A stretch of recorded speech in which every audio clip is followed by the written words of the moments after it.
When we first opened, we did no marketing, really just had all the sales and all of the business was word of mouth. If we served good food, someone might tell a friend, they come back, they brought 2 more friends. And then before you know it, our business is booming, So we really just tried to provide the best service and the best ingredients for a decent price in hopes that people will return. So I think that concept has helped us. Welcome to The Bottom Line, the podcast that brings you real stories behind real restaurants. In each episode, we explore the decisions, systems, and stories behind the most successful restaurants out there in the market. No fluff, no hype. Just real operators, real challenges, and real advice from people who know how to get results. Let's get to the bottom line. Hello everyone, thank you very much for joining me in today's The Bottom Line podcast, the real stories behind restaurants. And today joining me is an amazing, super accomplished restaurateur and entrepreneur, Arita Matini. She is joining us from the Washington metro area, from her restaurant. Welcome. Hi, how are you? To the show. Thank you. Thank you for joining. I'm doing great. Wonderful to meet you. Wonderful to speak with you. Arita, you have 6 locations of Sweet Leaf. Could you please talk to us a little bit about Sweet Leaf? How did you start? Sure. I was a student at the time at Marymount University. I was doing my internship for interior design. That's my major. And there was a building, a freestanding, beautiful building right next door to my internship that was an ice cream shop going for lease. Very different than what my path was in college. But I thought that was such a good opportunity to have a restaurant there. Growing up in McLean, Virginia, being there since high school, elementary school, there was really nothing healthy and fast to eat in the community there. And I was commuting to school every day. So I was passing through Old Dominion, the street that our store is on. And I just thought, wow, what if we just had something that was better than Subway, that was fast, had good food? You could eat it every day. You're not going to gain weight and you're going to feel good about yourself. And I knew there was a need for it. Of course, I took that idea to my parents and they hated it. And they thought, what are you thinking? You're in school for interior design. You're in your last year. Stay focused. The restaurant business is hard. All the things that your parents would tell you when you want to open up a business. Your mom is a restaurant. She owns a bakery. Yeah. So growing up, she had a bakery called Sweet Stuff. So I feel like it was in my blood, growing up behind the counter and watching the interactions with customers. I thought it was so fun. Granted, I didn't really realize how much work was behind that fun, but, I knew she was at home at that point.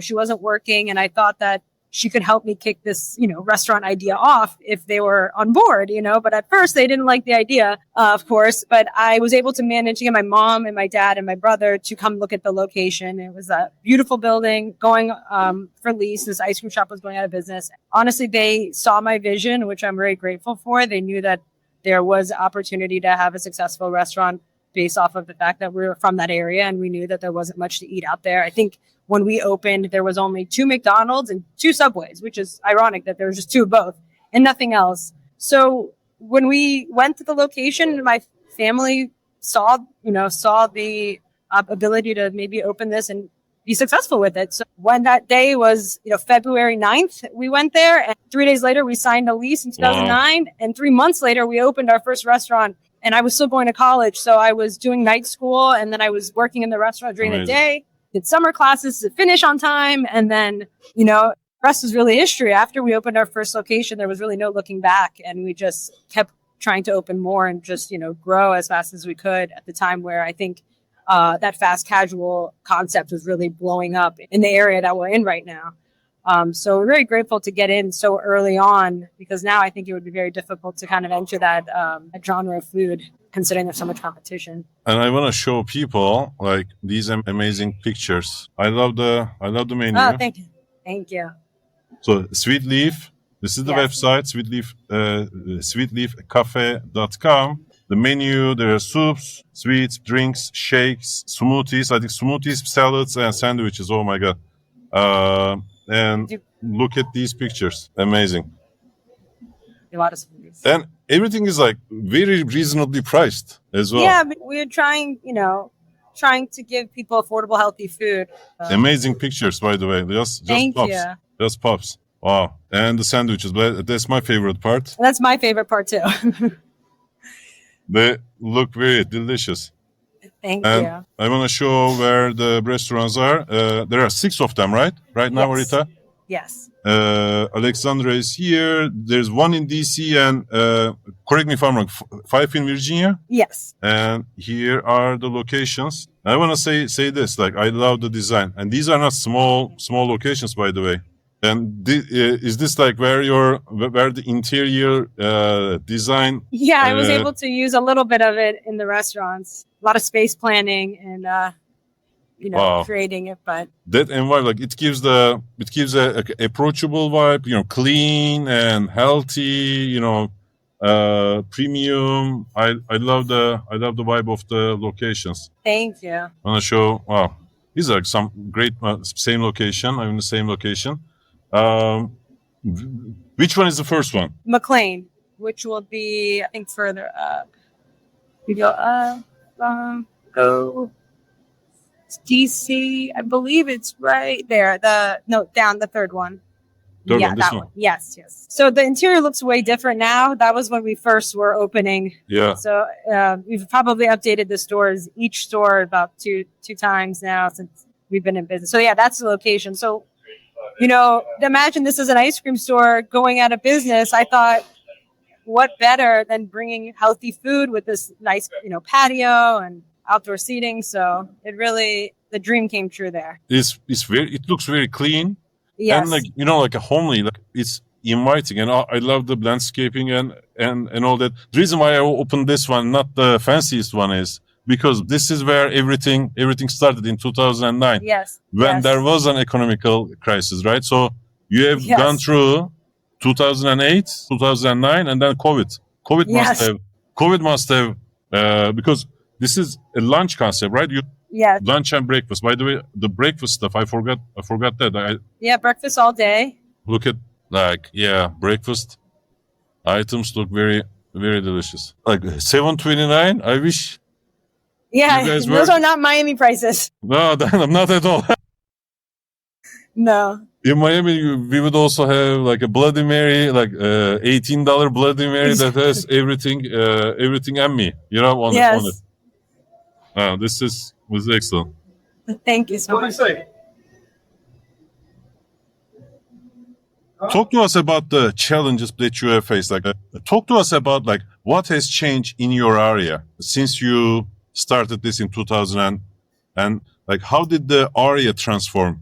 Well, not only has the area grown, in this area in Washington, D.C. and Tyson's Corner, there's been a lot of construction, a lot of expansion, a lot of competition coming. I think when we first opened, there wasn't much to eat, which is why the concept started. It seemed almost, wouldn't say it wasn't easy, but it seemed a lot more promising then because I knew there wasn't many places to eat. And I feel like people have really been educated about food over the last 16 years that we've been open, what to eat, what not to eat, what oils to use, what's good for you. I think that our consumers have gotten more educated and their expectation of the quality of food has increased. It's not the Big Mac that used to be, 20 years ago, the lunch, now it's a high-end food, fast, good quality ingredients. And that's what, customers want. And I think that we've really have focused on that. And I think that's where our growth, where we can give the credit to of the growth of our food, because when we first opened, still don't do any marketing. We did no marketing, really just had all the sales and all of the business was word of mouth. If we serve good food, someone might tell a friend, they come back, they brought 2 more friends. And then before you know it, our business is booming, So we really just try to provide the best service and the best ingredients for a decent price in hopes that people will return. So I think that concept has helped us, going into COVID and that really making everybody health conscious and really worried about their health and what to eat that's going to be benefiting them during the time of everyone getting sick. So I think for us, staying true to what we do was it helped us get through COVID because people wanted to eat healthy food and they wanted to know where their ingredients are coming from and they wanted to make sure it was safe. So I think that definitely helped us in that area. Amazing. I saw these Facebook posts that people are saying oh, I went to the same high school as Arita. I went to the same college as Arita. Like people are bragging that, they know you. So I think That's like awesome. that is, you being part of the community, and I think people are also proud of what you have accomplished. Like that's what I saw in so many of the posts, and then people will put the pictures of the restaurant, the food, conversations that they had with you. Like I also love that. Given that uh, like food costs enormously like nowadays, and you are on the premium end of this. You can't compromise on the quality and the prices. Like they are very value oriented, which is a wonderful thing for the people in that area. How do you manage the profitability? Well, it's difficult because after COVID, everything from paper goods to the cost of food, everything has increased. The profitability is just finding more ways to make sales. It's not necessarily charging the customer more on that same item they got last week. It's just more about bringing in the volume. And I think that's what we focus on is, really growing other aspects of our business. For example, catering. That wasn't a big part of our business a couple of years ago. We put a lot of time into trying to get that area of our business growing. And that helps. And that's kind of where the profit will come in and kind of balance things out instead of just trying to charge somebody that one Caesar salad, another $1, where they're going to feel like they're getting ripped off. We just try to find other avenues of sales to kind of counterbalance the price increase all across the board. What did you learn since you started the catering side of the business? What did you learn that could be helpful to the folks? Catering takes a lot of relationship building. I think that that was the biggest thing that I learned. It's not like the customer who comes in for lunch that may not come back, or who just was in an office today and stopped by. I think catering, it's consistent. If you get the customer and you build that relationship and you stay connected, that they're going to always maybe reorder from you because they have a specific relationship with you. They know they can rely on you versus them placing an order at a big company online and never seeing the face of whoever took their order. For me, I was doing, catering sales, going door to door, business to business, myself all this past year, just walking into every business I could get into that didn't have a security guard at the front desk and trying to give my menu to them and, really doing cold calls and anything that you would do back in the day to do sales. I tried all of it, and we definitely see an increase in our sales. And it just showed that it's all the relationship building and putting a face to the name when someone wants to order, for a large event. They want to make sure that they have accountability and make sure the item, the order is going to come accurate and correct and on time. So I think that's what I've learned is that to really focus on the relationship building part of that. And if you want to get into the places with security, I have all kind of tips for you. I learned a few too. I learned that bringing cookies and desserts definitely get you in. So I had, in the beginning, I was getting shut down left and right. And then I thought, how am I going to get in here? So then I started bringing desserts and coupons and gift cards. And before you knew it, they were handing out menus on my behalf all over the building. So it definitely, it was a learning curve, but we got there. So back in the day, maybe 10 years ago, I was an auditor at PwC, and Ford Motor Company was my client. So what happens is I go every year for like a few months. I do Ford, then I move to other engagements. And since I'm not there for like 6 months or something, they cancel my badge. And apparently it's like a one-day event to get a new badge. Like if you're like a new employee or like a new vendor, but it takes like 3 months to reactivate an expired badge. So, and I'm there for like 3 months or something like that. So like this is for the first like 2 months, my badge doesn't work. And like our admin pushes and pushes and pushes. And like she tells me, please give me a call. I will come in. And this is like, we are talking about Ford Motor Company's like HQ, which is like, tens of, 10,000 people. It's like you need to walk like a half a mile to get to the door to let me in. What I figured is, and I was smoking at that time. So I go out like every so often. I can't like every 2 hours, I can say like, hey, Kelly, could you please come and get me? So what I figured is, if I time it perfectly, like not too far from the person in front of me, not too close, not too far. If I time it perfectly, I can just sneak past, like basically tailgate others. That's what accidentally one day I went into another public company, like two public companies are side to side, like side by side. There was like a snowstorm in Detroit, so I can't see like right in front of me. So instead of Dana, I went into Visteo. That's so and like because I'm wearing like a suit or something, Nobody's asking me like, who are you? You know, show me your badge. And I'm like all confident and all that. Yeah. That's what I realized is that if you feel like you belong, that they don't ask questions. You gotta just fake it till you make it. At Ford, I got caught by their like security director, like the highest guy security. And he's like, what's going on here? Who are you? And he was almost like going to apprehend me. Then I told him like, I'm an auditor. So he's like, oh, okay. You know? Yeah.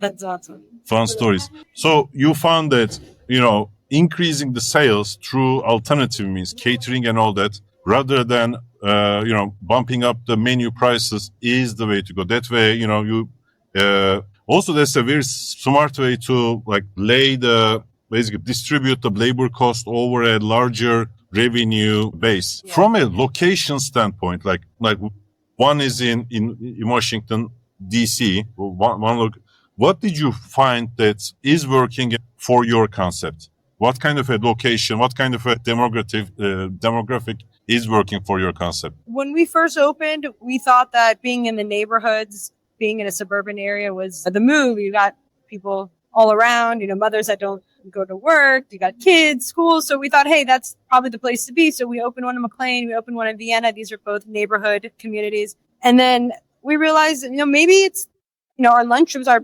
biggest time, you know, busiest time of the day. We thought maybe going to areas where there's offices, because that's a huge lunch crowd and you're going to pump out, you know, lots of sales for a few hours. And so we started expanding to more of an office area. So like, for example, I'm in our courthouse location, which is surrounded by the courthouse, the police station, all the offices around us. So then that was great. And then COVID happened and then it kind of reversed because then everybody was back at home. And so then we are now kind of reevaluating, maybe going back into like the suburban areas and not so much, you know, so we opened the one in DC actually January 2019. So we were really only open for like a year when COVID started and then we closed. So we kind of rethought that maybe the strategy would be going back to where people are now working at home, back in the neighborhoods where we kind of built our business, you know. So that's kind of it's over the years it's fluctuated to where we think is right, and it's been hard to find the next location because of that, because we don't really know which direction to go in. But yeah, so I'd say it evolved as the years have gone, constantly changing. I did an episode with a restaurateur from Colorado, Pete Boniface of Yampa sandwiches, and they started their business in not a resort, but you know those are cool places in Colorado that people go on like a hike. Climb hiking. Yeah. So when they started, there wasn't a good place for like premium quality sandwiches. They started it, and then I think they opened like 4 locations in like these like hiking towns. And then when they first opened in Denver, that's when they realized like they need like they have basically 2 different crowds and 2 different marketing schemes is needed to appeal to both kind of like demographics. It took them a while, like they hired a marketing firm. It took a while, like they did the rebranding, and then they figured out how to be successful in the big city. Then they expanded on both sides, on both the resorts and then the down, you know, like the Denver big city type of environment. It was an interesting conversation.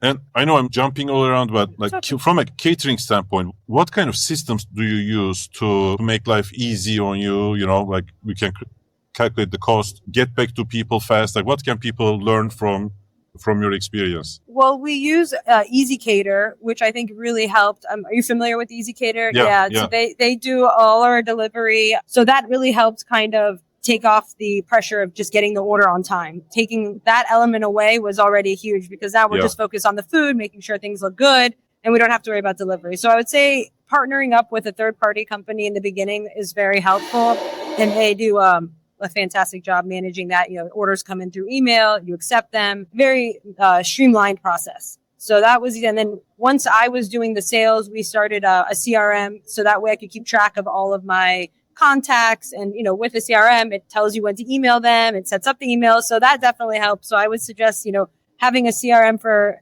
your catering contacts and keeping all that organized definitely helps. So you have 6 stores, catering, delivery, and in-store sales. I know your brother is involved, right, Andre? Yes. So, yes, my brother. No, so he's involved on the back end, not so much of the daily operations, but he does, business leasing, build outs, a lot of the stuff that it takes somebody behind a computer and somebody with the knowledge to do. He's my older brother. I'm really just like the store operations, the face of the Sweet Leaf, interacting with customers, interacting with employees. So we have kind of separate roles, so we don't really overlap, which is good. And you guys support one another, like fill in the skills. Definitely. And Yes. it's a family business. Yes, I love it. Full-on family affair. Yes. And who's helping you on the day-to-day? We have store managers. We have a director. So he does most of the oversees all of the daily operations for all the stores. I usually just go into a location that needs help, whether they may not have a manager in place, maybe their sales are not as high. I'm kind of the one that goes in there and does like the whole turn it all over and bring it, put it back together from the beginning and make sure everyone is kind of on their tasks and doing the things that they need to do daily and kind of just reviving a restaurant that may not be doing as good as the other ones. So that's kind of my position right now. Awesome. What are some challenges that you face at the moment? Lucky enough, don't think I think after the COVID and, like a year or two after that, I think they're just trying to piece the stores back together. We closed all of them except 2 locations during COVID. We kept 2 open. And then it took, opening each store every 6 months, one at a time, because we couldn't reopen everything together. It was honestly like reopening 6 locations. So having to get the staff. So I think that was the biggest struggle. And now we've kind of settled down and everybody's in place and we have the staff. So, knock on wood, but I think we're in a great position where we don't really have any huge struggles. I think getting out of COVID was the struggle. And now we're just here to kind of thrive from that process. So, besides pricing going up on our vendor side, I would think that was like our biggest challenge. Staffing used to be a challenge, during COVID. At the end of, even prior to COVID, I felt like it was a little bit of a challenge, but now we're really grateful that all the stores are fully staffed and things have been going smooth. And this is our busy season, Awesome. Going into spring and summer. This is when people want to eat healthy and, are out and about. So this is our time. You have good weather all year, but we only have a few months. So this is the time. Knock on wood. Everything is going well. That's awesome. How did the labor costs affect the business? Is it the same recipe, like layering, distributing it over a larger revenue base? Is that? It was really to combat the labor. I mean, obviously, in DC, the minimum wage went up. I think the minimum wage went up and also being competitive because there is so many fast casual concepts. You don't want to underpay somebody because they could just go next door. Yeah. So I think is keeping it competitive and valuing your employees. I think that's kind of forgotten in the restaurant industry, how important the employees are. I mean, the success of our business is only to our employees, the people that are serving the food and their great service. That's like the main contribution to our success. I mean, I can tell you that this is a great menu item, but if you don't make it correctly, or if you're not making it, we're a customer because, it's all open. They can see everything and you look like you're in a bad mood. It's probably going to discourage the person from coming back. And I think that having a good staff and focusing on your team is really one of the top 3 things, I think, in the restaurant business. And I think that is something that we really try to do is support our employees like family. And this is from the website, the culture, our mission, based on family values, integrity, honesty, and dependability. I mean, people like each, and I know like each one of these like means something to you, like dependability, right?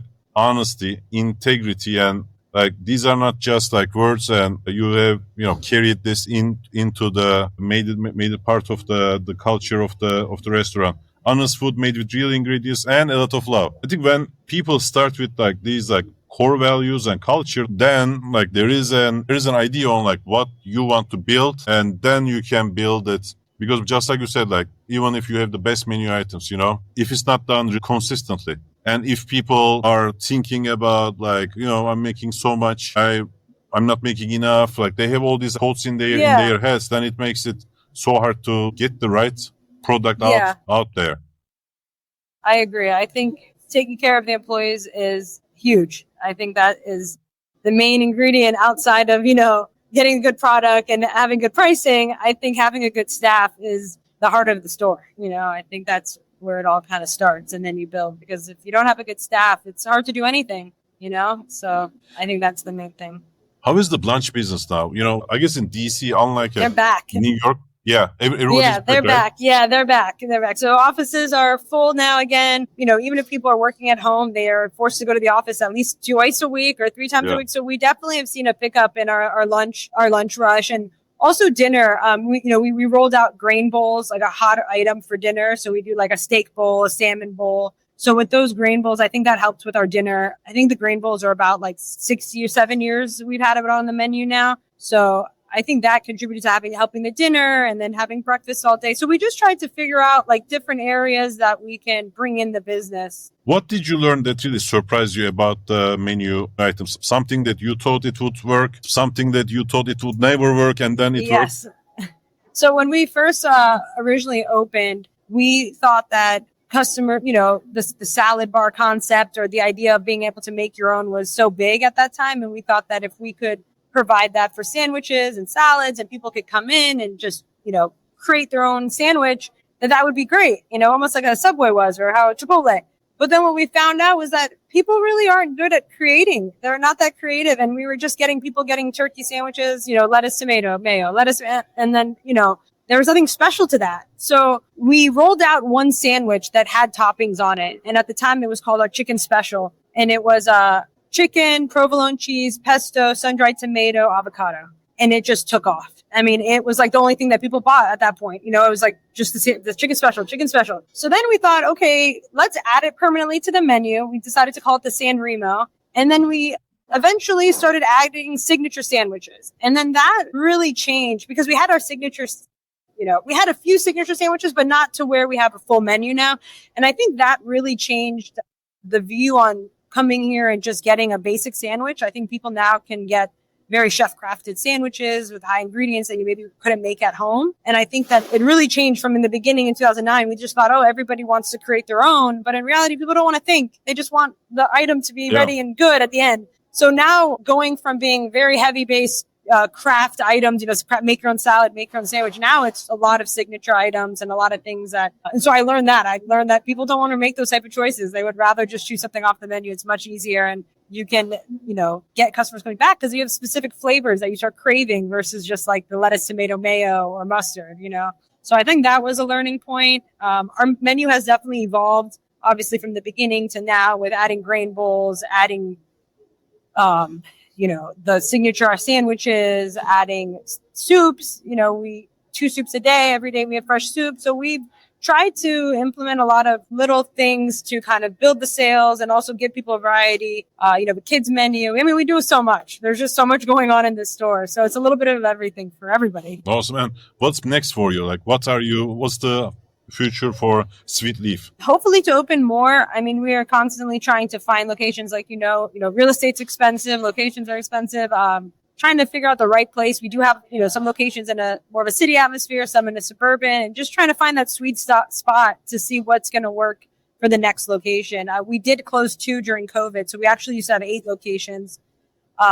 We had one very close to our Quincy location. It was probably less than like 2-3 blocks. That was inside of a conference building. We ended up ending our lease there. We had one in the mall. We got lucky because our lease ended in 2019 and we didn't decide not to renew. But then when COVID happened, we were like, thank God, because nobody was going to the mall at that time. So that would have been very scary. So we want to get back the 2 that we closed, and get back to that 8-store location, but it's just finding the place. So that's the next. It's just finding the right place to open another store. How big is the delivery business for you? Huge. I would say like 50% between DoorDash, Grubhub, Uber Eats, Easy Cater. I mean, it's all third-party deliveries, really.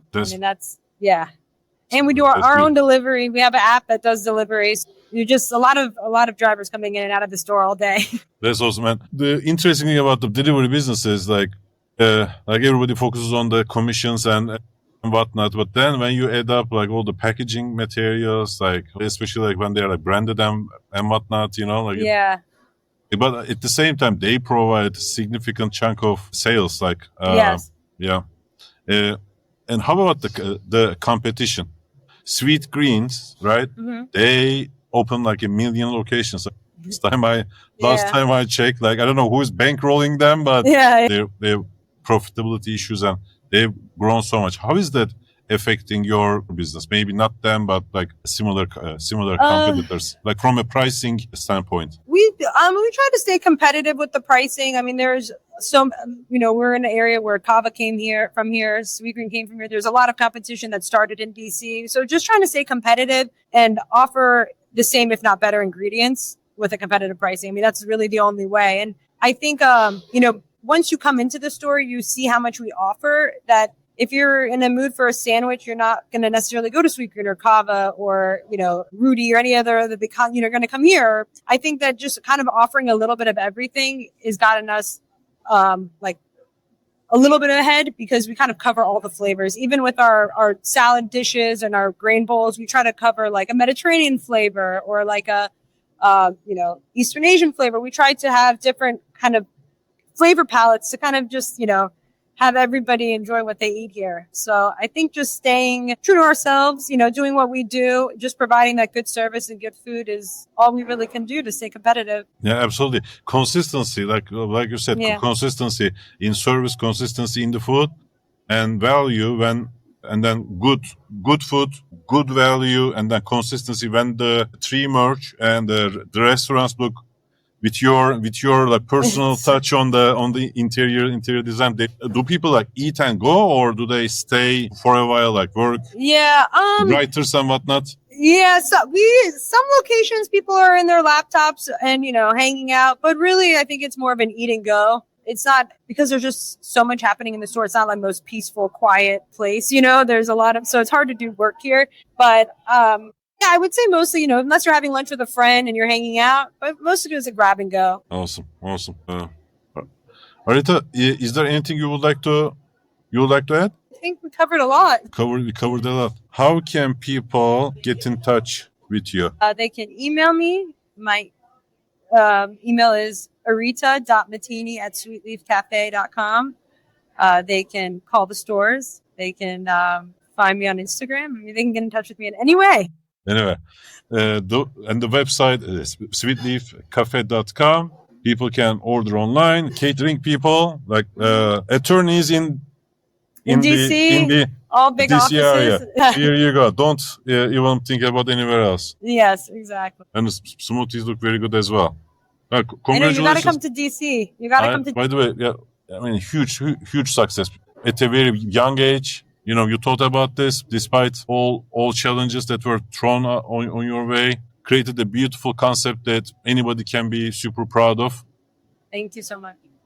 Provide, healthy eating options for the people, and 6 locations, catering, delivery, in-store, very nice environments. I mean, that's why I love restaurants. Like both, I did like heavy duty manufacturing, chemicals and stuff like that. And I would be like, do you know take a look at the axle in the car in front of us, like in the traffic. I've been to the plant that makes nobody's interested. Nobody's interested. I've been to the plant that makes like this and that in the car in front of us. Like nobody. Yeah. But like, it's not about the entrepreneurs, but restaurants are about the entrepreneur, the person behind the concept. And there is a story, because like, it's like a labyrinth, right? We can go into like business is like a labyrinth, and sometimes like there is no way out, and you basically like found a successful way. Like and I love the catering. Like you have 6 stores, you are making millions of dollars, and you yourself, you are going door to door, reaching out to people, making those connections. I love it. That's what this is all about. That's how it all started. It was, me, my brother, and my mom behind the line, so it's, you got to put in the elbow grease in order to get there. So it's been a good 16 years, and I'm very thankful. Arita, thank you so much for joining me today, and all the wisdom that you shared in the show. I wish you great success, great continued success. I hope one day you will open one in. I hope so, and I will be the head branch. I will fly down there and be the head of that store, because it's the best location. Awesome. Thank you so much. Thank you for your time. Thanks for tuning in to The Bottom Line. If you found value in today's conversation, make sure you follow, share, and leave a review. Have a question or need a professional's opinion? Then be sure you reach out using the links in the show notes below. New episodes come out every other week, and until then, we will see you next time.